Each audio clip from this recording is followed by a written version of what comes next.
The journey continues. Already in this young season, the Lions have tasted the bitterness of a close defeat. House pumps left, now goes left. He's got a man, he's wide open. The Lions give up an improbable score. And the sweetness of a comeback victory. Pass it to the end zone, and it's intercepted. Taylor down the left sideline. No one is going to catch him. 100 yards, and we are tied. A familiar face rides into town as the Lions seek to write a new destiny. This is SAGU Sports Live.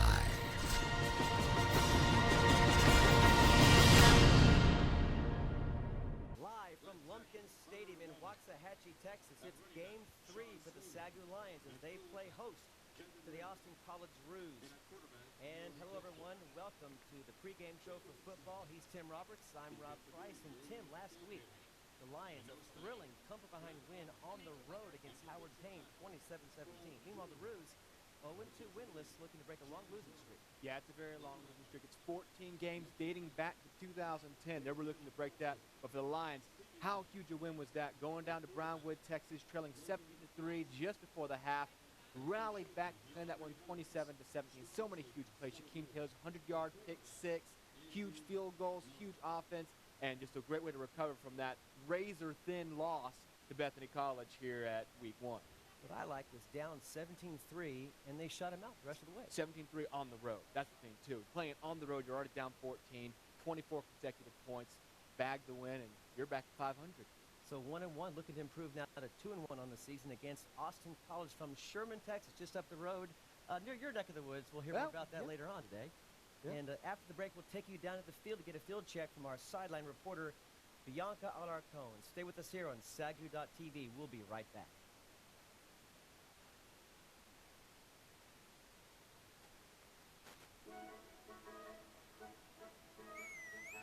Allie Parker is always on the go.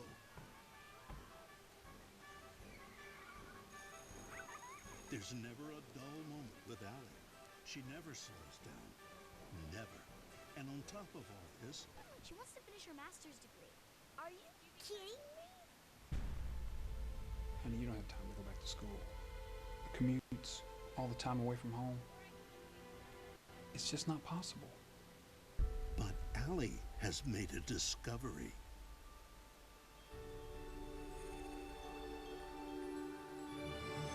This year, SAGU Films presents the touching story of a woman who defies the odds and earns her master's degree without missing a beat. Mom, your report card came.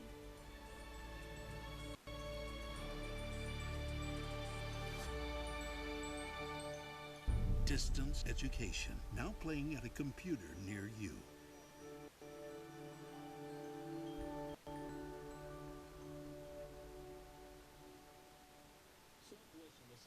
Welcome back to the SAGU Football pregame show. I'm Rob Price along with my co-host Tim Roberts. Let's check in now with Bianca Alarcon. She's on the sideline now with the field check. Bianca, a great night for some football, right? Thanks, guys. It's about 75 degrees out on the field. 90% cloud cover with a 40% chance of rain to begin around 9 p.m. tonight. Winds blowing from the north and northwest should have little effect on the game tonight, so I think that we have pretty promising weather conditions for a pretty perfect matchup tonight. I think everyone's anticipating the 7th matchup between the Lions and the Roos. Back to you guys in the studio. Thanks, Bianca. Tim, you grew up in Sherman, near Austin College. Tell us about this ball club. Well, I mean, right now, they're just a team that's in transition a little bit. They've had some great years. Last year, they celebrated their 30th anniversary of winning the NAIA. They won the NAIA National Championship. It's a program that's trying to find their footing right now. They're in the NCAA D3 now. Just trying to find their way, back to that point where they can win consistently. Right? Well, let's talk about the Roos winning or the Lions winning. Let's take a look at today's starting lineups first of all, then we'll get to that as the Lions introduce themselves in this video. Take a look. Reed Golson, quarterback, Grandview High School, Grandview, Texas. Nick Morphew, wide receiver, Zebra Nation, Grandview High School, Grandview, Texas. Austin Martinez, wide receiver, Grandview High School, Grandview, Texas. Trevor McKinley, wide receiver, SAGU McGinn High School, Arlington, Texas. Jeremy McDonald, wide receiver, Cornerstone Christian Schools, San Antonio, Texas. Cade Lushner, running back, Robertson High School, Waco, Texas. Peter Corrigan, offensive tackle, Conrad High School, Dallas, Texas. Jesse Bond, left tackle, Howard High School, Springdale. RJ Lyman, offensive line, Keller Central High School, Keller, Texas. Mitchell Grimes, D. Right guard, McKinney North High School, McKinney, Texas. Pierce Griffin, McKinney, Texas, McKinney North High School. And there you have it, Tim. Today's starting lineups for the Lions. Yeah, offensively, yeah, that little bit of changes. You know, still starting Cade Lushner at running back, but looking pretty good. Hey, let's check out the key players from that offense you need to be watching today for sure. Reed Golson at quarterback. He's finding his footing as a starting quarterback here in 2012. He's thrown for nearly 400 yards. So far, looked out because he's extremely elusive. Yeah, you got running back Cade Lushner. He's quick, and he is just starting to really catch his footing this year. He had the go-ahead touchdown last week, putting the Lions ahead 24-17. Big game for him. Like I said, just so fast, such quick feet, able to get that field so quickly. Look at him go. And kickers, they never get the love, but James Gish deserves it. He's 6 for 6 on the year, Tim. Leads the entire NAIA at that clip. Last week, he nailed a 41-yarder in the fourth to ice the game for the Lions. Yeah, he's been nothing but huge, really improving on last year. Hey, let's take a look at the starting lineup for the SAGU defense now. Nicky Connell, DB, Terry High School, Richmond, Texas. Shaquem Taylor, defensive back, Coty High School, Dallas, Texas. Brad Heathcock, free safety, Wakeland High School, Frisco, Texas. Muhammad Mansoray, outside backer, Conrad High School, Dallas, Texas. Jeremiah Mott, linebacker, Slidell High School, Slidell, Louisiana. Dalton Snyder, linebacker, Ennis High School, Ennis, Texas. Kendall Evers, inside linebacker, Danbury, Texas. Rocky Davis, middle linebacker, Santa Fe High School, Santa Fe, Texas. Rodney Johnson, defensive tackle, Springfield, Missouri, Parkview High School. Zach Jackson, defensive end, Ray High School, Ray, Colorado. Howard Ford, defensive end, Thibodeau High School, Thibodeau, Louisiana. All right, now, hey, let's take a look at the key players from that bunch that's going to be out there on the field today. Brad Heathcock, he is fast. He is a hard hitter. He had 14 tackles last week. 11 of those are solo. Had a big forced fumble for the Lions. And Nicky Connell, the senior, 2 huge picks last week. He's just a suffocating defender all around, Tim. And you cannot forget about the man of the hour, Shaquem Taylor. 4 interceptions on the season, 2 more last week, including a 100-yard pick 6 to tie the game up. He leads the NAIA with 4 picks so far. I mean, what can you say about this little bitty freshman right here? Absolutely amazing season so far, living in the glory. Thanks a lot. Coming up after the break, we'll check back in with Bianca, who has head coach Jesse Godding standing by to hear from him. We'll be right back on the SAGU Sports. We're going to that live. Going to that live right now. To you right now.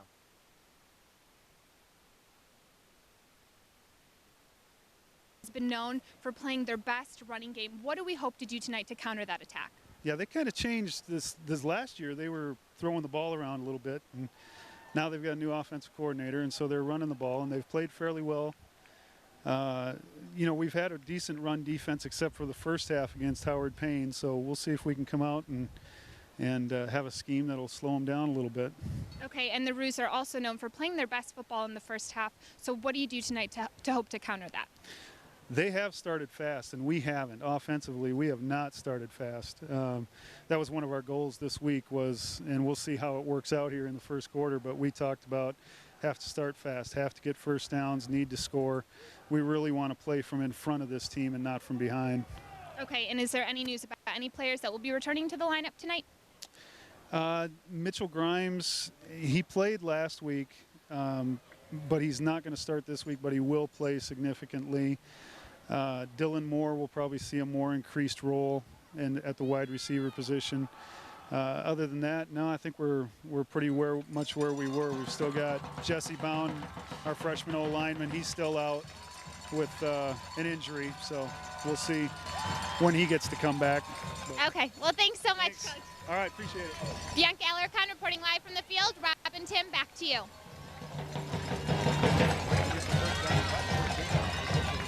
Yeah, always, I think, Coach got such an appreciative interview, such a good interview, obviously. Okay, so always some key factors to teams winning. I believe the Lions will win if they do two things, Tim. Number one, the Lions have got to flex that inside strength. 4 out of 5 offensive linemen for SAGU are 300 pounds or bigger. Some big boys, and all 5 are underclassmen. Contrast that with Austin College giving up nearly 500 yards in the second half in the first 2 games. So, if the game wears on, Tim, you could see a lot of big holes open up for Kay Leshner and a lot of time for Golson to get that ball down the field. Number 2, they must pressure the Roos with speed and spread. Last year, Coach Allen goes from a 4-3 to a 3-4 to a 4-3. Check that, 3-4 to a 4-3. 4-3 to a 3-4, meaning more linebackers can spread out, get to the ends quicker, so it'll shut down that running game that the Austin College has. What about the keys to the game for the Roos? For the Roos, what they got to do, first of all, they got to play in the second half. They led 16-3 in their first game, led 7-0 in the second game, lost both of those by pretty substantial margins. They got to be able to hold those leads. Secondly, they've got to play better on the run defense. They're giving up 193 yards a game rushing. SAGU's only gaining 73 yards a game. So with those two things, one of those stats is not going to be as good towards the end of the game. And if the Roos can keep the Lions numbers where they are, they'll have a better chance of stopping this team. We're going to throw it over to the national anthem now.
Coin toss. Yep, getting ready to start up here. Last year, these two teams have met for the last 6 seasons. I think this is their 7th meeting. Last year, the Lions traveled up to Sherman, Texas, Jerry Apple Stadium. They won the game 35-13, but it was close at the half. Lions only led 14-13, piled on 21 points there in the second half. Reed Golson, starting quarterback for the night, he ran for 30 yards and a touchdown last year, while Jason Rice, last year's senior quarterback, threw for 238 yards and 2 touchdowns and ran for another 63. Overall, though, the Roos have owned the overall series, winning 4 out of 6, including the last time these two teams played here. Who are some of the key Roos players you look for to make an impact in tonight's game? They're receiving the ball, so I'm going to tell you right now on offense, you're going to be looking out for the quarterback, Noah Jesko. He kind of stepped in. So the team for the moment, he's going for 144 yards and a touchdown. Their wide receiver, P.J. Fuller, big threat. He only has 3 catches this year, but for 134 yards total. And lastly, their running back, Sean Sweeney, 35 carries for 160 yards. That's, you talk about quarterback, running back, wide receiver. That's the big 3, and that's the big 3 on this team. It's time to play some football here at Lumpkin Stadium as James Gish prepares to kick off at the 35-yard line. The ball's up in the air. It's going to be taken at the 1-yard line. Out to the 20. Spins and tackled by a gang of Lions. Marking at the 18-yard line, 1st and 10. That's where the Roos will set up shop. That was Scott Loy on the return. He's going to be the return man for the Roos. He's a really diverse player. He has 2 interceptions on the year. He has 16 tackles. And like I said, he's going to be your kick returner. So the spot's going to be about the 20-yard line as the Roos come out. The very first time, wind's coming in their face. As well, it's just such a different scene than we're used to for the last couple of months. With all this heat, finally a little bit of relief coming. Noah Jesko under center for the Roos tonight. As the Roos look at 1st and 10 from their own 19. Hand off to number 7. That's Sean Sweeney. He's wrapped up for maybe 1 yard. Looks like a gain of just one there. Could not get very far at all. This, you know, that's the first thing we're going to see is how this Lions defense is so fast, so quick, not allowing any room to run for these teams. They're only allowing, on average, around 300 yards a game. So that's running and passing combined. So that's a very solid stat. 2nd and 9 now for the Roos. Jesko setting up shop. Lions show that 4-man front. Around the right side, there's Sean Sweeney. He gets up to about the 31-yard line. First down. On the carry. Yeah, he found the corner there. You see the Roos with a traditional looking set there. You have the 2 running backs in the back, and that time the lead blocker really helped, gave him that corner, sprung him for just enough. He gets the 9 he needed, and this is going to be a first down for the Roos early. The Roos have led at the halftime the first 2 games, Tim, but can't hold on to those leads. Yeah, no, they can't. Like I said, against Texas Lutheran, they led 16-3 and lost the game 35-16. And then over East Texas Baptist, they led 7-0 and then lost 17-7. And that is a run that's going to go nowhere. That is Brock Boyd getting brought down for a loss of 3 back to 27. He did not have what it takes to get around, again, those Lions linebackers right there just zoning in. Harry Fordham attacked, number 90. You see right, yeah, Harry Ford comes in right there, lays him out. He's excited. Big stop for the Lions. It's going to bring up a long 2nd down for the Roos. 2nd down and 13. Jesko sends 1 man wide right. Now he shifts the tight end out into the slot. Now man in motion. That motion with the man gets the ball. It's number 7, Sean Sweeney. He's past the linebackers. Now he's into the safeties. He's dragged down at the 38-yard line and a flag, Tim, into SAGU territory. Yeah, that's going to be a face mask right there on Rocky Davis, I believe. Great run. They just found a way to burst a hole, and Sweeney taking it around. Already, you're seeing a lot of speed with Sean Sweeney. He took the corner out earlier, and the Roos content, hey, just try to run this thing. Great run right there, and, well, they're threatening early with this ball. The face mask happened around the 38-yard line, I believe, so this ball's probably going to get spotted somewhere around the 22-23, I would say. So, just big turn of events right there, and that's the kind of thing you need as a team who's kind of up against the rails a little bit. You got a 2nd 13. You're looking at maybe quickly punting the ball away, then a huge run by your key running back there, Sean Sweeney. And a huge penalty to follow. Yeah. That's not how you want to start if you're a SAGU line defense. Oh, definitely not. So, the Roos deep into SAGU territory. 1st and 10 at the 23-yard line. We're just minutes into this game. The Roos on the march. Hi. Jesko tosses over to the running back, and that's Brock Boyd again, and he goes nowhere. Yeah, did not stand much chance. Deontay Morrison pulls him down there. And again, another loss of 3 for Brock. He's run twice, lost 3 both times. Big stop for the Lions, pushing them back out to 27, setting up again another 2nd and long. No passes yet early in the game, but you were right. They're going to run the ball a lot tonight. And that's exactly what they plan on doing. Sean Sweeney and Brock Boyd, I believe, have combined for over 60 rushes in the first 2 games. There goes Sweeney in motion again. He does get the ball up the middle, and he's wrapped up just inside the 25-yard line. Tackled the play by number 42, Jeremiah Mott. Tackled by Jeremiah Mott. And so another stop brings up a 3rd and long here. And see, this is the problem if you are a running team like this. Obviously, you can break the big run, but in a 3rd and 10 situation, you really got to look at passing. Of course, if you're not really trusting your quarterback, you got to look at the fact, too, that those flags in the end zone are blowing right in your face. And throwing that ball in the air, especially with Shaquem Taylor and Nick Conham playing back, is a very dangerous proposition. So 3rd and long for the Roos. Jesko sends Sweeney in motion again. Runs right, throws right. He finds Sweeney, who goes nowhere. Tackled behind the line of scrimmage. That's a loss, maybe a 1-2 yard loss. Looks like a 2-yard loss back to 25. Great job by the SAGU Lions reading that one out. Holding them on 3rd down. It's going to bring up 4th and 12. And looks like the Roos are going to try the field goal. Andrew Klink will come out, 5'11" junior, attempting to give them the early lead. he does have a relatively stiff breeze in his face. So we'll see if he Spotted can at convert the this. 32-yard line, so a 42-yard kick. It's on its way. It's got plenty of distance. It's And good. it's good. Up and It's good. the Ruse. Tack 3 on the board quickly. 10:47 left in the first quarter. They take their opening drive, march down the field far enough to get that ball to the uprights. 3-0, Tim. Yeah, that's all I had to do. That big run by Sean Sweeney and the face mask on Rocky Davis was all they needed. They actually lost yardage from that point on, but good opening drive by the Ruse. You want to, again, you've blown some first half leads, but you want to take that early lead against the SAGU team that has a lot of momentum coming off last week. So very good execution on that drive. All running except for the last play, which, again, a little screen pass. That's essentially a run in itself. So they just did it all on the ground, went against this speedy Lions defense. The only thing is the Lions defense does lack size a little bit, so you can find a way to work your way in there. The Lions defense sits there on the sideline, trying to get some instructions. You don't want to let that happen again. You don't want to let the Ruse just go down that quickly. An offense that hasn't had a whole lot of teeth. For the Lions, Trevor The two McKinley starting wide and Jeremy receivers for the McDonald. Lions, number 11, that's McDonald, Jeremy McDonald. At number 7, Trevor McKinley, back deep for the Lions. So we'll get a look at the Reed Golson offense here in just a moment, as there's the kick up in the air. It's going to be taken by Trevor.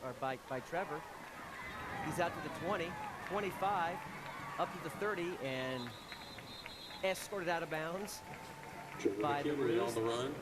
Call it 1st and 10, just around the 35-yard line.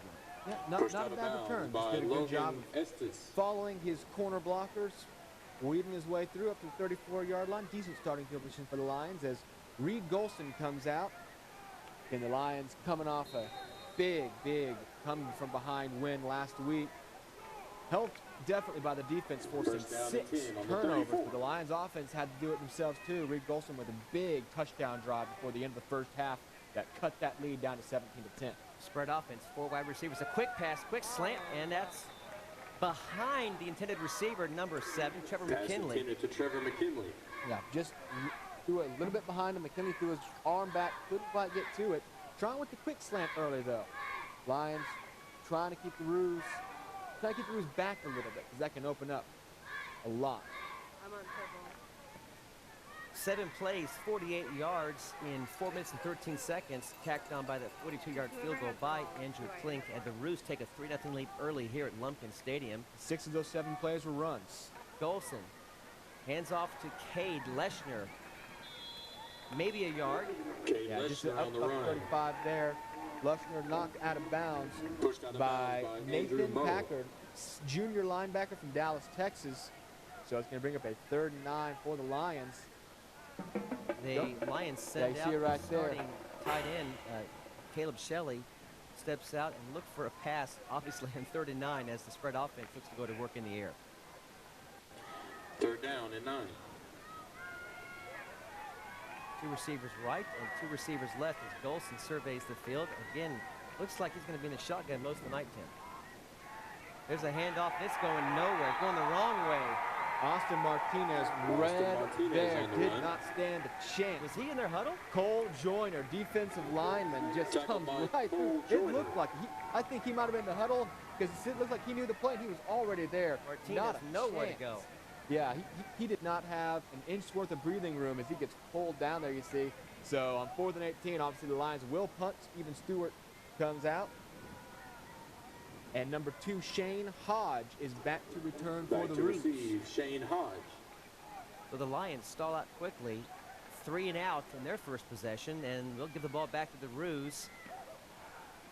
Good punt by the SAGU punter, taken at the 32-yard line. A little seam up to the right side now and down at midfield. Good starting field position for the Roos again. Yeah, looked like Stewart out-punted his coverage a little bit there. Gave Hodge plenty of running room. Goes right up and they'll be right on the Waxahachie W at midfield. All ready for a team that quickly went 48 yards just on their legs alone. You give them possession at the 50, you're asking for it for sure. For the Lions, already down 3-0. Don't want to go behind big early at home for sure. You don't want to give this Roos team, again, this is a team that goes back into a corner. They've lost 14 straight games. Don't let that fool you. They're a good ball club. They can still play. They just have not been able to put it together. They want to end that streak tonight, without a doubt. Jesko hands up the middle.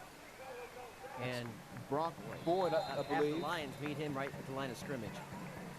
Yeah, that's going to be Brock Boyd again, and he's going to gain about 1 yard.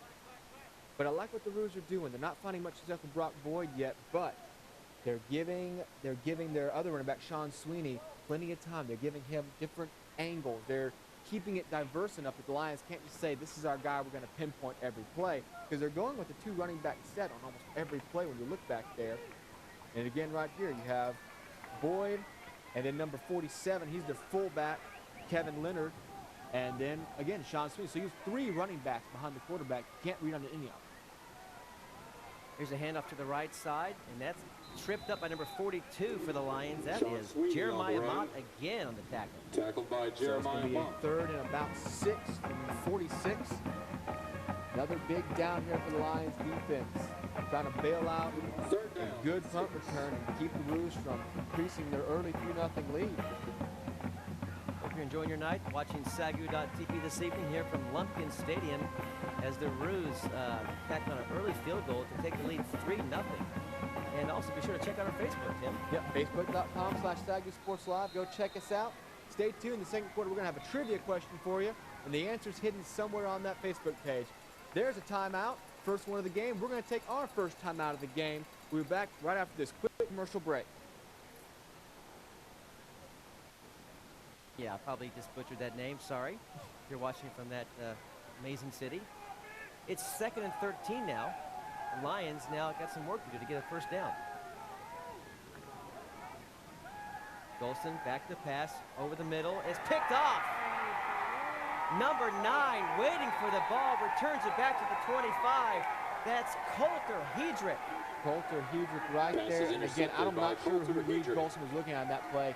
He seemed to throw it up for grabs in the middle of a bunch of Roos. I don't know if that was a broken route or what, but Hedrick walks right in, picks up his 2nd interception of the season. It looked like the receiver probably just didn't hit his mark, or the Golson just played the wrong play. There was no receiver anywhere near that ball, Tim. Yeah, straight up in the air, just a gift to the Roos. Now, you see right here, Golson's eyes just looking, and again, the nearest receiver was number 82. We said right there, Matt Umfenauer, and he was about 6 yards behind that pass. So whether it was a broken route or an overthrown pass, you know, that's up for those two to decide. But right now, the Lions defense backs against the wall trying to defend Starting their own at end zone. 25, already in field goal range. Handoff now over the right side to Sweeney. He scrambles forward inside the 20. And again, the Roos already in field goal position. Yeah, well, I mean, honestly, when you get a turnover right there, I mean, that's just points. Now, you got done a lot for this offense. They bailed this offense out a lot this year, and they're being asked to do it again right here. And you really need to. You don't want, like I said, if you at least hold to the field goal, 6-0 is not that big. If you go down 10-0 early, I mean, you're playing from behind for at least a quarter or two. The Lions actually putting 4 men up front, so perhaps going back to last year's power scheme. But Sweeney says, I don't need that at all. I'm going to come in for the touchdown. He does. Right side almost untouched. And the Roos, on the run. 9-0 on a quick, easy score on the right side. Very quick for Sean Sweeney there. He just found what hole they gave him. It did not look like he had the positioning or the ability to score a touchdown there. He outraced the Lions defenders. No one was near him at the end. I think Shaquem Taylor might have got the 1 touch, and by that point, he was already in the end zone. So quickly, they convert off of the turnover. And right here, they have the chance to go up 10-0 with 6 minutes even left on the clock. The Lions have got to be shocked at this quick start by the Roos, although the Roos have had early leads in their first 2 games, unable to hold them. So don't panic yet, Lions, but you're down early, 10-0. Flag on that play, actually. It's going to be a false start, I believe. Yes, it was. So they'll mark that back 5 yards and try it again. So it's still 9-0 for the moment. Yeah, no reason to panic. Obviously, you got the whole game ahead of you. You came back from down 14 last week, and the Roos have blown some leads. But you don't like the way it's going early. You don't like the fact that he's had an interception that was quickly. Again, interceptions and turnovers that result in points. So demoralizing. And that took 2 plays for the Roos to take that 26 yards into the end zone. Well, you don't like a 10-0 lead with 6 minutes left in the first quarter. Now here's the kick again. That's perfect. And so the Roos up 10-0. PAT is good. Just halfway through the first quarter, and the Lions are going to have to dig themselves out of a hole. Yeah, 2 plays, 26 yards, and 45 seconds for the Roos right there. Sean Sweeney with a 20-yard touchdown run, and he had the 26 yards they needed on that drive. He also, don't forget, he had that huge run in the first drive. So Sean Sweeney, we mentioned him in pregame, the guy to watch for the Roos. He has been so far. He had the run that put him in field goal position, and then after the big interception by Hedrick, he takes it right into the end zone. The Roos up 10-0. Well, they began their second drive at the 50, then this one at the 25, so that's a lot of pressure on that SAGU defense. Yeah, and again, that's something the SAGU defense has had to face all year long, honestly. And even in the game last week against Howard Payne, they had a lot of times they were defending a very short field. They were able to force the turnovers for it, but you can't count it each time. So the Lions offense got to watch those turnovers. They've reduced them this year. When they've happened, they've been costly. Obviously, against Bethany, you had the turnover at the one that took a touchdown away, and then the interception in the first quarter that gave a touchdown to Bethany, 14-point swing on 2 turnovers. Here's the kickoff from Austin College. It's going to be taken by number 11, Jeremy McDonald. Now check that, Trevor McKinley. He's got a little room up the right side. There's a flag back around the 13-yard line, though. That's in the position of a block in the back or holding. So the run got up about the 28, but it's going to get marked back from there more than likely. Lions will be starting with not so favorable. Yeah, it's a block in the back, so not so favorable starting field position for the Lions. Down early, and this offense has shown really no firepower. They've had the 3 and out, and then really quickly a miscue in the air. They had the run for a loss and the interception. So the Lions have had 5 offensive plays, lost about 7 yards and thrown an interception. And they're starting from the 7-yard line now. They have to make it work now with their backs in the end zone.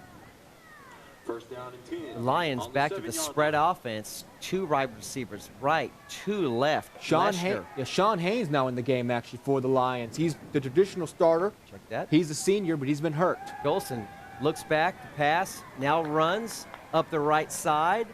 Still on his feet.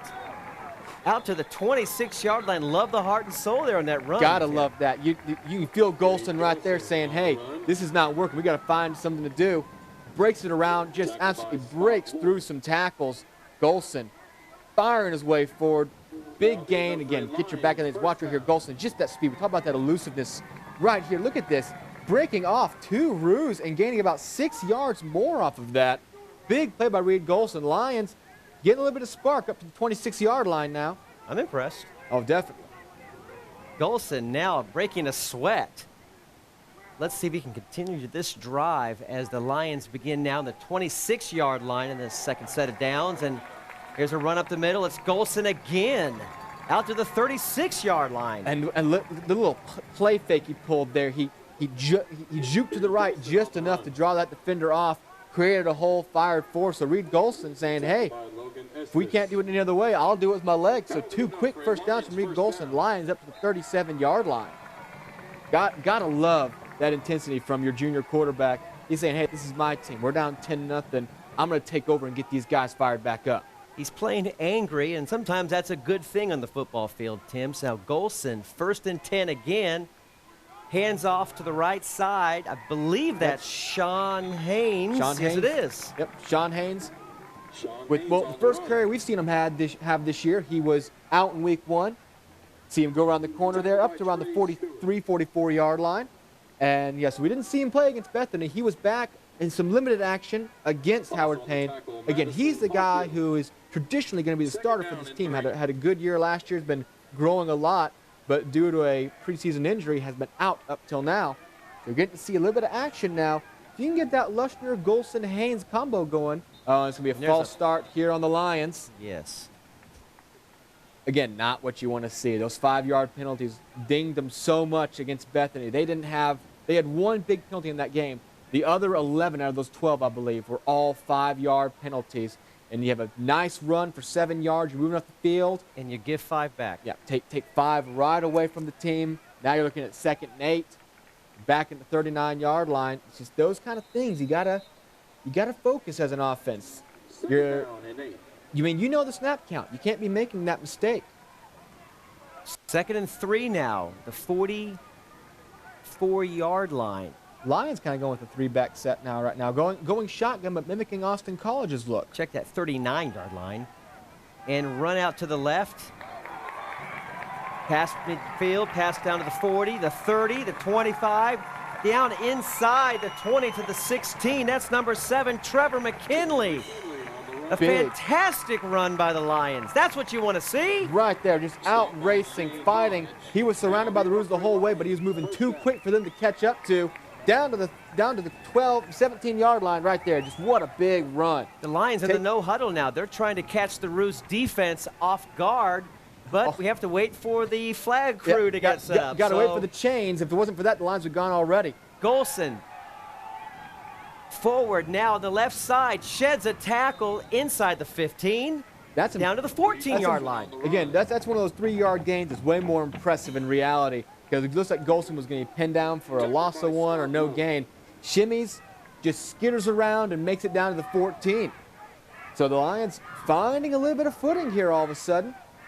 I credit Golson for those early 2 runs that just fired up the crowd. He got angry, and they followed his lead. Yeah, they're falling down to the 14-yard line now, but now this has been their problem. The red zone area, you got to get in the end zone. You got to start making this precedent of, hey, if we get inside your red zone, we're scoring a touchdown. We're not, we're not settling for a field goal. And obviously, James Gish has been amazing this year. 6 for 6, has not failed the Lions yet, knocked through every extra point. No problems with him so far. But I think even the kicker would agree he'd rather kick extra points than field goals. So Golson, with just now 3 minutes and 30 seconds left, looking to put the Roos on top. Hands off again. That's right side. That's number 7 again, Trevor McKinley. Now spins back left, still on his feet. He's got a blocker. Golson's blocking for him, and he gets down inside the 5 to the 4. Great block by Golson on a busted play. Yeah, what a run by Sean Haynes. Sniffed out right there and then runs all the way back around. And then Golson with the lead block, just knocking number 5, Logan Estes, out of the way. Check that number 1, Sean Haynes. My old eyes, I can't even see number 7 from 1. Tim, help me out, brother. Well, we don't need any help right now because the Lions are down to the 3-yard line. Again, what a run by Haynes there. That was sniffed out. He was a loss of 2 without a doubt.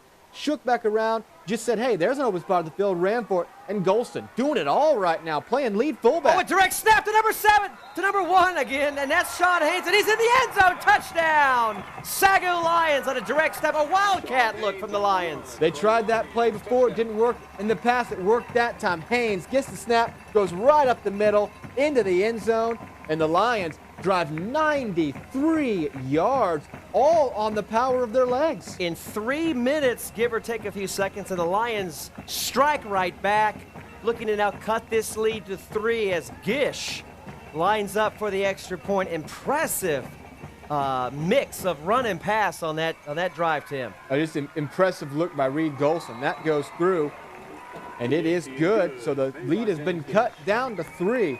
Again, you can't say enough about Reed Golson. He takes the first carry down from the 7, just fighting his way through. Another big run for a first down. And then, I love that. Sean Haynes breaking around the corner, and he makes the block. And not just the wimpy quarterback push. Oh, he said, not a Tom Brady flail. He lowered his shoulder like a fullback and cleared the way. And that final play, a 3-yard run by Sean Haynes. The 6-play, 93-yard drive lasted 2 minutes, 52 seconds. And we got a ball game once again. Yeah, big drive for the Lions there. You had, like we were saying, their first 2 drives on offense did absolutely nothing. Roos shut them down the first time. Roos picked them off the second time. You come back with your back against the wall, and in 6 plays you go 93 yards. And I want to say, all 6 plays were running plays. To my recollection, Reed Golson never unleashed the pass from his hand. You're right. He looked back to pass, but then said, I think I'll just take it myself. Ran himself, so 6 running plays on the drive. You don't usually see a 93-yard drive, and that's 6 plays, and all 6 are runs. So the Lions now down in the huddle, there were some passing plays, but they ended up running plays. So either way you look at it, it's 10-7 now. Coach got in there. Got to like how that drive went. He said, pinned back off of the punt, of the kickoff actually, and now Here's you're the kicking kick off. by Gish, taken inside the end zone and kneeled down by number 2 for Austin College, Austin Stevens. Shane Hodge. Check that. That's Shane Hodge with the kneel down. So that'll come out to the 25-yard line. new rules in case you haven't been up to date on college rules, obviously. The How kickoffs, does that work now? The kickoffs are taking place at the 35-yard line, and Right. on a kickoff only, if it's a touchback, the ball comes out to the 25. Gotcha. On a punt, the touchback is still a 20. So the touchback now has two definitions. On a punt, you bring it to the 20. On a kickoff, 25. Hopefully they don't change any more rules because it's getting pretty complicated. And kicking off at the 35. Whew, I'm tired. Okay, Jesco sets up shop again at the 25. Hands off inside, and there's a squirm forward to about the 27-yard line. Gain of 2. That's Kevin Leonard right there. Listed as a running back, looks more like a fullback. He gains a few yards. Ruse, of course, done it on the legs, too. This has been nothing but a running game so far. Really, the only passes have either been incomplete or interceptions. So I think both teams are content to run for the moment since it's working so well. Ruse now facing a 2nd and 7, clock down to 2.5 minutes left. Jesco, again, a lot of movement back there. They're always giving a different look. Showing run, and there's a pitch back to number 4 around the outside. The right side up past the 40 to the 45. Pushed out of bounds, and an impressive run by number 4, That's James Wongpa. You try the last name. That's James Wongpa. I got the pronunciation before the game. That's James Wongpa, and he busts around the right side. Again, outracing these quick SAGU linebackers to the corner, weaving his way through, and he gets the first down. So the Roos looking sharp again up to their own 45-yard line already on 2 quick runs. Jesco sends one man far left, and he's got his fullback still in. Now in motion, another man. That motion gets the ball, and out to the 45. Hit hard at the 50, and there's a flag. Yeah, looks like it could be a spear. Yeah. He hit him hard head first. He led with his head. It looks like it's going to be possibly a helmet-to-helmet call. The ref drops the flag right there. So a short run by Bryce Murphy. Is that Heathcock? It looked like it. I could not see exactly from where I was standing. We may have a replay on that. Yeah, personal foul. Oh, they're calling it a face mask, actually. I saw, and they're calling out Heathcock. He's acting like the guilty party. Yeah, Heathcock's not. He's asking for some clarification on that. He's like, because what did I do wrong? What did I do wrong? If anything, I thought it might have been a helmet-to-helmet contact. That's what it looked like to me, Tim. That's not the call. The call is a face mask, and I agree with Heathcock. I did not really see anything that was face mask worthy. So the Lions' second personal foul of the game on defense puts the Roos at the 35-yard line, looking to quickly increase their lead again after the Lions so quickly sliced it down to 3. 1st and 10 now at the 35-yard line in Lions territory, in motion. Number 4, the give is to number 34 for the Roos. Number 20 number was carried. 20, Bryce Murphy. Bryce Murphy on the carry. 34 in the tackle for the Lions. It's Kendall Evers. The ball is being run by a lot of Roos right now. Yeah, I can't keep track of the names. There's a running back by committee, to borrow an old Whitey Herzog phrase from my beloved Cardinals back in the 80s. Bullpen by committee. Well, right now it's a running back by committee that's working pretty well. They're down to the 33-yard line. 2nd and 8. Clock trickles under a minute. And the Roos again threatening. Jesco under center. Man in motion again, and he gets the ball, number 4, right up the middle, into the secondary, and finally brought down at the 23-yard line. An impressive run again by that's number 4 again, James Noompa.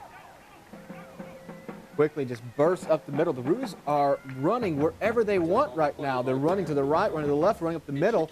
This Lions defense not really finding a way. Yeah, right up the middle there. You see it just breaking up the middle. Lions defense needs to find a way to slow down this running attack because it's working for the Roos. All right, 1st and 10 again at the 23-yard line. Jesco looked like a running play in tight, had man in motion. He gets the ball off left tackle. That's inside the 20-yard line. That's Wongpa again. Another 4 yards, I believe, and that will probably be the last play of the first quarter. A first quarter mainly dominated by the Austin College Roos, but the Lions with a quick score cut 10-7, but the Roos are threatening yet again. We'll come back with second quarter action right after this on the SAGU Sports Network.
Brock Boyd.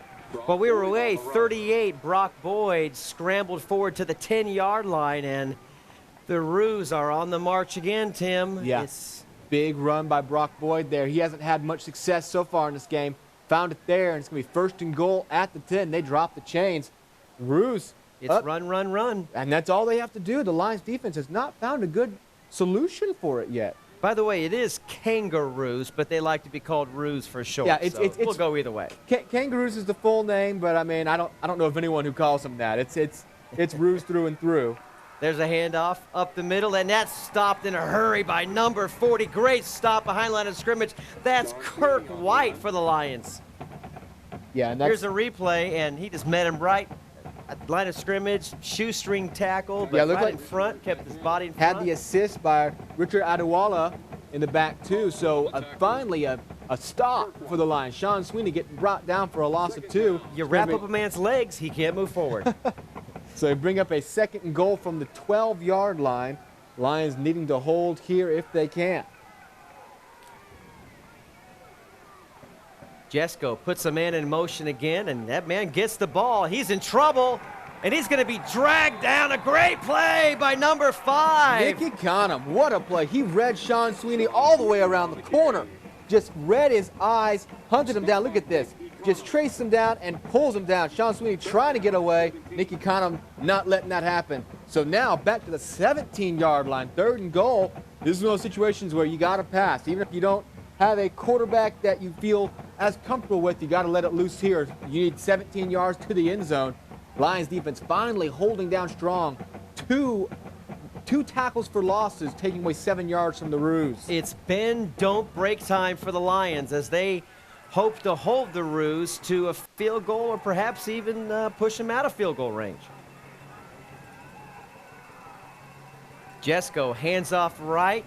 There's room, and it's down inside the 10.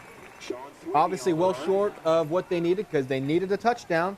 Roos seemed content there to try the pitch and increase their field goal odds on that play. It will be taken from the right hash, so I'm not sure it's a big factor. Depends if he's left-footed or right-footed, but it will not be a center straight-on kick to him.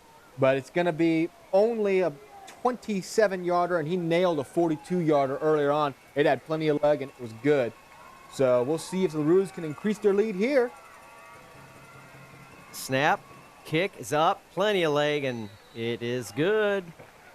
Right through the upright, so the Roos respond to the Lions' touchdown, get the ball back, go cruising down the field thanks to, again, that powerful rushing attack, and another mental error by the Lions. A personal foul gives the Roos a 15-yard penalty from the 50 down to the Lions' 35.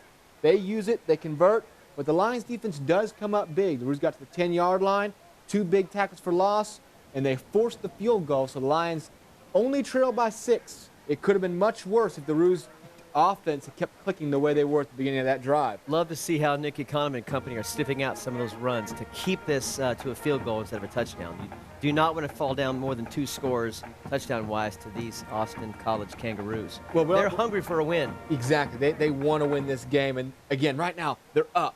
And they've felt this position before. They've led in first halves before. And they don't want that anymore. They don't want the elation of going to halftime with a lead. 8 plays, 65 yards. That drive took 5 minutes and 46 seconds, tapped off by a 20-yard field goal. And we stand 13-7 just a few minutes into the second quarter as the Roos now kick off again to the SAGU Lions.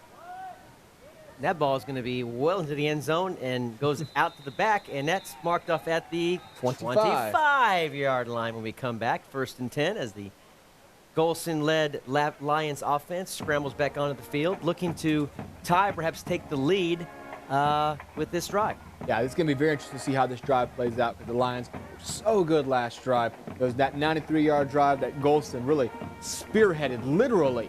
So the Lions, it's going to be interesting to see. Again, this Austin College defense was so good on those first 2 drives. Quick 3 and out and get the turnover. Be interesting to see now what happens because it's been the best of both worlds for these 2 teams. Let's see if that big offensive line can do some work. And there they go, and they make some room for the running back up to the 29-yard line. Cade Lushner back in, gains 4 on the first down. Again, 4 out of 5 linemen north of 300 pounds, and they're all underclassmen, Tim. These guys could be around a while. That's what you want. You like the idea that you can really build some consistency at your offensive line. It's a position that it's such practice. It's such mentality. It's not big flashy plays. It's doing the same thing all game long and holding the guy to the line. So hopefully that's something the Lions can look forward to for the next few years. Golson has 3 running backs, a 2 tailbacks and a fullback, and that's a run up the middle to the 33-yard line. Lushner again. Lions just running up the middle right now. It's going to bring up a 3rd and 2. Very makeable, and the Lions. You know, the Cowboys back in the 90s, you talk about your Aikman, your Emmett, and your Irvin, but that offensive line, I believe that was the secret to why that team won so many Super Bowls and had so much success. It's the secret to almost any good team that always gets overlooked. Great quarterbacks aren't great quarterbacks when they're getting sacked. Simple as that. Great running backs aren't great running backs when they don't have holes to run through. Offensive lines are the most important thing in football, and obviously they get talked about a lot as not being talked about. 3rd and 2, Golson with the option. And it'll be enough. That's number 7. That's Trevor McKinley. Good read by Golson. He had the fake handoff to Lushner, rolled out. No, it's one again. It's Haynes. Yeah, it's Haynes who got the flip, flipped it out to Haynes. I'm sorry, actually, that was Trevor that McKinley. Right? I was right. Trevor McKinley for once. My eyes aren't going that bad yet, Tim. Come on. So he does get out to McKinley, as you see it right here. Again, he didn't have the angle, so he gives it to McKinley. Very good read. McKinley gets just enough up to 36. You want to see that. You want to see them flags move. Golson back to pass, looks right, now left, scrambling. Back right, he's in trouble. He's going to take it on his own. He still looks downfield, and he's got a man at the 39-yard line. That's it is Shelley. Hot! Great catch by Caleb Shelby. Caleb Shelley again. Look at Golson here, just keeping this play alive, rolling out left. What a catch by Caleb Shelley. Barely kept his foot in bounds. Oh, but there is a flag. There is a flag that we missed. Golson had plenty of time to throw for a reason, it appears. No, wait. An eligible receiver downfield on the Lions. Not sure who that was, but the Lions will have to bring it back. Well, what happens, I'll tell you what happens. That offensive lineman, one of them can get further down when there's a scramble, they're looking for a guy just to block Tim, and you can get too far, and they'll call you for that illegal man downfield on a scramble play like that. And that's exactly what happened on that play. Huge play by Golson and Shelley negated. 5-yard penalty, and it's going to be 2nd and 15 for the Lions. They just like to hit somebody. Offensive linemen like to hit people. just whether give them a break. break. Someone hit them. So, unfortunately, that negates a huge gain on a catch by Caleb Shelley, which leaves us at a 1st and 15. So, handoff to Cade Lushner around the outside, past the 35, out to the 38 line. A nice little nifty run back inside the original line of scrimmage. It'll be 3rd and 8 or 2nd and 8. Yeah, good job by Cade on that play. Again, he just finds a way. You know that's not breaking for a touchdown, but he finds a way to get yardage when he's still surrounded by players. He keeps the guys 2 or 3 yards in front of him and keeps moving to where they have to keep backpedaling, and that just gains him those 4 or 5 extra yards. He's not trying to juke his way to the end zone. He's just saying, I'm gonna backpedal you and get those 4 or 5 yards that you don't want me to get. Smart play by Cade Lushner. 2nd and 8 now. Handoff. He keeps it himself. Boy, he faked a lot of fumble. himself, There's a fumble, it looks like. Continues to roll forward. There's a loose ball in the play. And looks there's like the scrum ensues right now. Who knows who has the ball? And it all depends who the refs see who has the ball as they fight underneath that pile. And we wait for an answer. And it looks like there's a fight between the 2 players who have remaining. The refs are looking, and they are signaling 3rd down. Whew, the Lions dodge a bullet there. You see, look at Golson running here. Just gets the ball peeled away from him. Boy, that ball was lost. And it looks like initially with the recovery might have been Jesse Bond, it looked like. He was down at the bottom of that pile. He may have initially recovered it. Who came up with it, we'll never know. But the Lions dodge a huge bullet there, and they have a 3rd and 1. All that, and you gained a few more yards that puts you in position to move them chains again as we're near midfield with under 9 minutes in the 2nd quarter. Golson in the shotgun. He keeps it himself. Runs right. Sheds a tackler. Past midfield to the 47-yard line. 1st down, Lions. Again, this does not look and a late flag, Tim. Late flag is coming in. That looks like it might be a late hit. So Golson, again, keeps that play alive. Didn't look like he was going to. Maybe he thought he had the 1st down for sure. but he gains about 6 more yards than expected. We got a conference here between the officials. They'll about who saw what, and we're just waiting for the official call. Obviously, nothing blatant enough that it's. It looks like number 5 swung at number 2 for the Lions. That would be Logan Estes took a swipe at Nick Morphew. I think that's what they're calling. Yep. Yes, So they are. They will march off a 15-yard penalty. 15-yard penalty. Can't punch people in football, Tim. That's a no-no. No. You can take swipes at the ball, but that's it. And so the Roos, with their first big mental mistake of the game, the Lions have had 2 personal fouls, obviously, and that one does hurt the Roos. It puts the Lions down to the 32-yard line right now.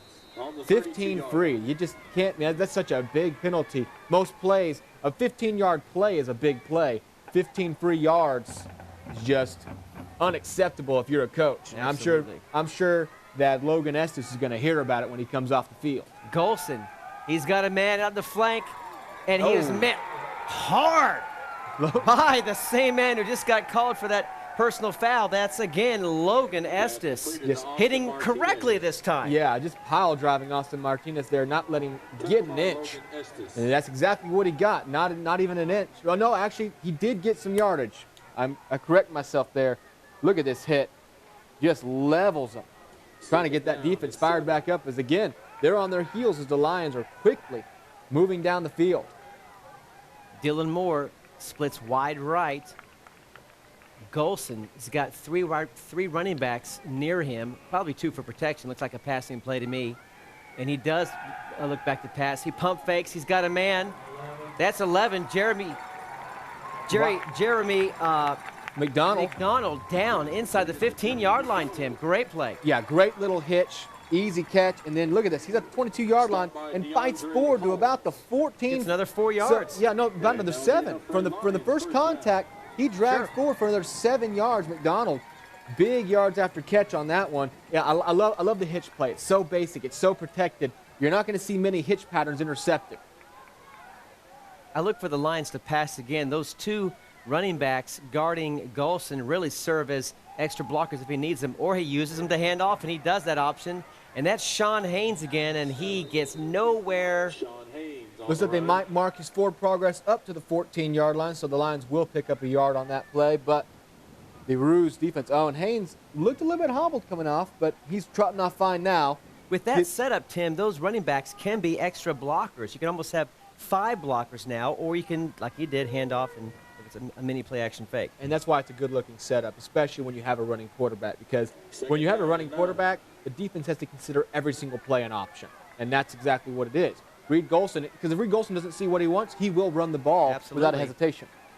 And he does this time, almost gets tripped up, spins now and gets nowhere. He is wrapped up behind the line of scrimmage by number 31 for the Kangaroos, Stephen Young, in on the tackle. So a loss of about 1.5. Golson's walking over, get a play here. It's now 3rd and 11. Lions need a conversion here if they want to try to take that lead back away from the Roos.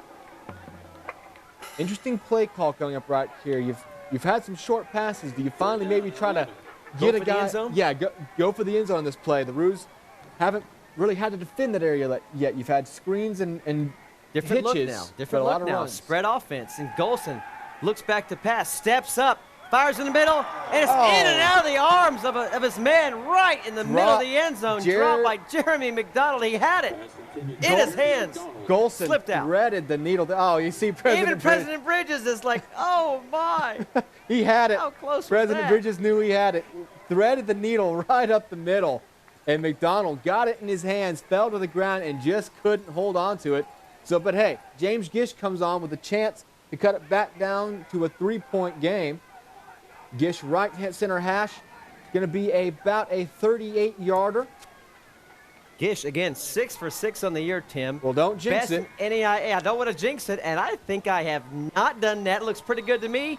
Ref signal, field goal, and Gish now 7 for 7 on the year, cuts the lead to 3. The Roos maintain a 3-point lead at 13-10. We're at 5:44 left in the first half, and a good solid drive, Tim, by our Lions. Yeah, very, very good drive. just moving down the field, doing just enough to get down there. And again, all that was missing on that drive was McDonald just closing his hands a bit tighter to take that 14-13 lead. Lions couldn't do it, though, but again, you get down there, you get the field goal. James Gish, trusty as all get up. Worth pointing, too. James Gish was 6 for 13 last year on field goals. Not the average you want to look at. He's already topped 7 for 7. Already has more field goals than he had last year, and he's perfect. So and that leg had plenty of kick on it. And there was no question. It wasn't like you were worried he was going to bounce off a pole and go through. James Gish has been very true. Really, really has advanced as a very good kicker. 6 minutes, 33 seconds. The Lions held on to the ball, 52 yards, 13 plays. Gish wrapping it up with a 33-yard field goal. It was true from the moment it left his foot. And the Lions now trail just by 3, kicking off from the 35-yard line. Again, new rule. And with Gish's leg, of course, he's kicking into the wind. That's worth pointing, too. That field goes into the wind. So nothing but good as Gish goes back to kick this one off. The band is playing loud as Gish kicks it off. Not his best kick. It's very high. It's going to drop in. Oh, but what a tackle by Trevor McKinley. Coulter Hedrick gets wrapped up in a hurry. Yeah, McKinley just read that the whole way. You know what? That's the equivalent of a touchback right there, right to the 25-yard line. Sure. And sometimes those high kicks can be very dangerous for opposing teams. Remember, as long as that ball goes 10 yards, it's live. Those balls can bounce. You can pick it up wherever you want. And if you give it to one of the guys that's up front, he's the blocker. He's not the guy that's supposed to catch it. Hedrick, of course, is used to catching that, so it was no problem. But a great job by McKinley, bringing him down quickly. So the Roos start at the 25, up by 3, and they've been looking pretty good on offense still. The Lions stopped them once they got inside the 10, but the Roos had no problem getting down there. Here's a run up around the left side. Worth noting that slightly left side. Into the game is now Austin Rainier. He's quarterback for the Roos, and he's now coming in to replace Noah Jesko. It doesn't matter that much because I don't think either of these teams have passed in the past 10 minutes besides the throw to the end zone for the Lions. So it's an all-running game, so maybe he's better at handing the ball off. We're not sure what that's about. We'll look into that if we can at halftime to see if there's an injury perhaps. But yes, a new quarterback for the Roos, a man in motion, takes the ball up the middle, and that tough defensive line for the Lions wraps him up just past the line of scrimmage. Little to no gain on the play, Tim. Brock Boyd still having problems finding that extra footing. So now it's going to make it a 3rd and 3. The Lions with a chance to force their first 3 out of the game. This Lions defense has been very stalwart for the most part. Again, give the 1 touchdown, but again, that touchdown came on a very short field. Besides that, they've held the Roos to field goals on long drives, but they haven't held them to a 3 and out yet. That'd be huge if you give the offense the ball back with plenty of time left, chance to tie or take the lead before the half. This quarterback's a freshman from Deer Park, Texas, so he's probably just filling in some shoes for a few moments, we hope. We don't want anybody injured on any team. Sean Sweeney there takes the ball straight up the middle. He will get enough, about 5 yards, up to the 36-yard line. That is a first down. The Lions cannot force the punt unit onto the field. Chris Polk on the tackle for the Lions. Good to see the Lions band out here today. They don't always have the opportunity to make it, but they're here today. And it's a nice night for football. Temperatures down in the 70s, 60s. Worth playing football again in Texas. No more of these triple-digit games. Brutal. That's for baseball and Ironman marathons. Rainier does go look back to pass. He's got a man wide open in the middle. He overthrows him. Oh, man, he had 6 written all over it, Tim. He had P.J. Fuller open. The nearest man was probably, it looked like it was probably Nick Econom was the nearest man. He was going to catch that and go in the end zone, but unfortunately for the Roos, that ball was about 6 yards too deep. And he had the inside seam. I love the thought, though. I love the thought on that play. The Roos have been running. The Lions forget they even have a quarterback in there. You pull the quick play action, you pull the trigger deep. On a backup quarterback, too. Yeah, and you pull the trigger deep, and it almost worked. Just a little bit too much air under it. The Roos with a little bit of sneaky. It's hard to call a pass sneaky, but in this game it is. That's the trick play is when the quarterback has a forward pass. It's 1902 football tonight, folks. 2nd and 10. There's a rollout to the right, a sweep play. That's Sweeney. He's going to get about 7 yards up to the 42-yard line. Sweeney again showing that speed. the plays don't look that fantastic. He just runs straight to the corner, doesn't juke anybody, doesn't shake anybody off, but he runs so quick to that corner. He picks up 7 yards, and it's going to be a very makeable third down for the Roos now. He's a senior from Plano West High School here in Plano, Texas, just north of the DFW region. So a lot of Texas players here from Austin College. All Texas players. The only non-Texan is from Oklahoma, and I think we can all agree that's pretty much Texas anyways, right? That's just the Texan in me talking. Rainier. Who has the ball? It was a fake handoff, and looks like 7 ended up with the ball on a kind of a razzle-dazzle play. It's Sweeney again. It looked like it might have been some sort of direct snap. I don't think Rainier ever had the ball in his hand. He's going to be short of the first down. There is a flag on the play. If that's on the Roos, the Lions will probably opt to decline it. Hold against the Kangaroos. I called them Kangaroos. Well, they are going to, the Lions will actually accept the penalty. Maybe they don't feel safe with the Roos in 4th and short territory, possibly going for it. Sure. But wait, Coach Godding's still out on the field, maybe getting some confirmation of whether he wanted to accept that penalty. No, they are marking it off. So the Lions, after stopping on 3rd down, still take the option of enforcing the penalty. Brings up a third and 14. 14 yards. So what's the strategy here, Tim? Why not just go for 4th down? I guess the thought process is maybe on a 4th and 1 with this powerful Roos running game, they don't want to risk giving the Roos the opportunity to run. I'm always a fan of just taking the down. If you stop and take the down, if you can hold them on 4th down, you have great field position. But the Roos will get the chance Rainier, here. hands off up the middle. It's Sweeney again.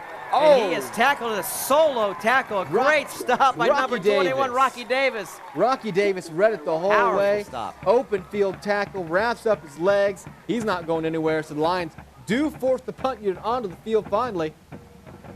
Brad Heathcock slips back around the 25-yard line to receive the punt. And a great stop by the Lions, helped by the penalty, of course, but you want to see a stop. You do not want to see the Roos go up by more than 3 with now 2 minutes left in the first half. Yeah, and you want to, again, you have 3 timeouts left. You're going to get the ball back with just under 2 minutes remaining. That's plenty of time to go down the field, tie this thing up, or take the lead.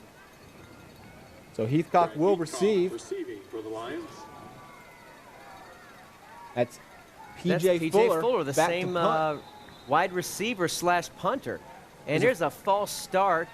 Or maybe possibly. The Lions are acting like it's a false start, and it is. The Zebra man walks it back another 5 yards. So that brings up 4th and way too many to even consider a fake. And Heathcock now puts himself up at the 30-yard line. That does help. That 5 yards can definitely help. Although the punter has the wind at his back. That's P.J. Fuller, who almost had a great catch. Huge touchdown catch. That ball was about 2 yards shorter. He could have sold out for it, and he might have been walking in with a 20-10 lead. Now, the clock is reset after this penalty. I'm not sure if that was supposed to happen. They've rewound the clock, and the clock is running. So the Roos on the penalty get. I don't think that should have happened, Rob. No. The clock should not have started again. It should have stopped. And there's an end-over-end kick taken by Heathcock at the 33. Slips past one defender up to the 40-yard line. And I think you're right, Tim. That clock should have stopped on the penalty. That was an error right there. The penalty should have stopped the clock because the Roos end up, and the clock actually is back up a little bit. No, it's not. Still at 1:26. The clock should have stopped on the penalty and stayed stopped, but that helps the Roos. It helps they want Roos this a half lot. to come now. Yeah, they want it right now. Well, before the half hits, though, we need to ask our trivia question. These years ago, when we started the broadcast back in 2009, a big event happened. What was that? Somebody threw for the most yards in a game in SAGU history. You need to go to our Facebook page and find out who that was and message us. We'll have the winner at the end of the game. Here's an end around at number 7. That's Trevor. That's going to be a holding call to bring it back, though. There's going to be a hold. It's going to come back, unfortunately. A sleight of hand play that got some yardage, but then the yellow hanky says, I don't think so. We're going to put that where it was, and that's going to mark the Lions beyond that line of scrimmage. That's going to be about a 5-yard penalty, Tim. Well, it's still a 10. Well, it's spot of the foul penalty, I believe. So it all depends on where the spot happened. Just to repeat that trivia question again to make sure you all got it. When we first did our very first broadcast, Homecoming 2009, a big day for SAGU history, the most yards ever thrown. I'll go ahead and give you the number. 444 yards. Who was the QB for the Lions that day? You got to go to facebook.com/SAGU Sports Live. Like us, find it there, and send us a message. We'll be checking to see if we have a winner around the fourth quarter. It's first come, first serve. First person to send us the winning answer will win a nice SAGU t-shirt. So quickly respond to that. Golson steps up in the pocket. He's in trouble, and he's down. So now the Lions will probably be content to try to let this clock melt down as this second 24. SAGU crowd looks on. Not the happiest of stories right now for the SAGU crowd, trailing 13-10, but it could definitely be worse. And the Lions will just let the clock run right down. Now facing a second and 24, probably content to try to just get this to the half. Again, trailing by 3, you get the ball first. You had some really good drives. Here we go again. Austin College will likely go into the lead with a halftime, Tim. Yeah, halftime lead. Have a halftime lead. They led 16-3 to Texas Lutheran and 7-0 to East Texas Baptist. Well, here it goes again if you're Austin College. It's not nearly as big of a lead. As Golson runs up the now middle. takes it himself up the middle. Still on his feet. Up to the 40-yard line, back to the original line of scrimmage as the clock continues to run on this running play. The Lions have 3 timeouts if they were to opt to use one, and they do. They use a timeout. There's only 11 seconds left, though. Check that, 1 yard behind the line of scrimmage. So, you know, you're at your own 39-yard line, 10 seconds left. Not realistic you're going to even get in field goal range, but they call timeout anyway. Yeah, you got a time for a quick out of some sort. Possibly try to get down to around, even the 35-yard line gives you some sort of field goal opportunity. Or if you can get around to the 40, you put 6 men out. If you're watching the Auburn University of Louisiana Monroe game today, you know Hail Marys can come true. Throw it deep, hope something works out. Absolutely, as both teams huddle on the field of play. We're almost near halftime. We'll be hearing again from our sideline reporter, Bianca Alarcón, during halftime. And check us out on Facebook while you've got a few minutes between the action, and like us and give us your feedback and comments on the broadcast today. Yep. You're already on your computer, so it's only 2 clicks away. Open up a new window. Real easy. Okay, the Lions will see if they can make something happen in the last 10 seconds of play. From their own 39-yard line, Golson in the shotgun looks back plenty of time, and he's got 4 or 5 receivers downfield. He looks for one down the right side, and it is incomplete with 2 seconds left. The ball was out of bounds by the time it reached number 2, Nick Morphew's hands, so not even possible to catch that ball. Actually, it was Martinez who had the miss. Austin Martinez just overthrown. And if he'd have caught that, he would have got out of bounds in time, but like you said, it was a bit too long. So they put 2 seconds back on the official game clock, so there will be one more play. The Austin College coach perhaps disputing whether or not that 2 seconds should be on the clock, but in the Lions' defense, there's 30 more seconds that should be on that clock that ran off after the penalty. The Lions, I don't expect too much here unless they really expect to go 61 yards. You could just do a Hail Mary, honestly, and just Lions see what happens. will run an Be option careful, play. Don't fumble that ball. And so There Reed you Golson will get some, add about 9-10 more yards to his running stats on the half, but that's all that'll happen. That's a stat pattern run. Yeah. So if you have Reed Golson on your fantasy team, congratulations. Lions trail 13-10 at the gun. And we'll come back in a few moments for the second half of play and some halftime activities as the Kangaroos from Sherman, Texas, Austin College, go to the halftime locker room with a lead again. Can they hold it? Stay tuned and find out. It's 13-10, Roos over Lions. We'll be back here on SAGU.TV in just a minute.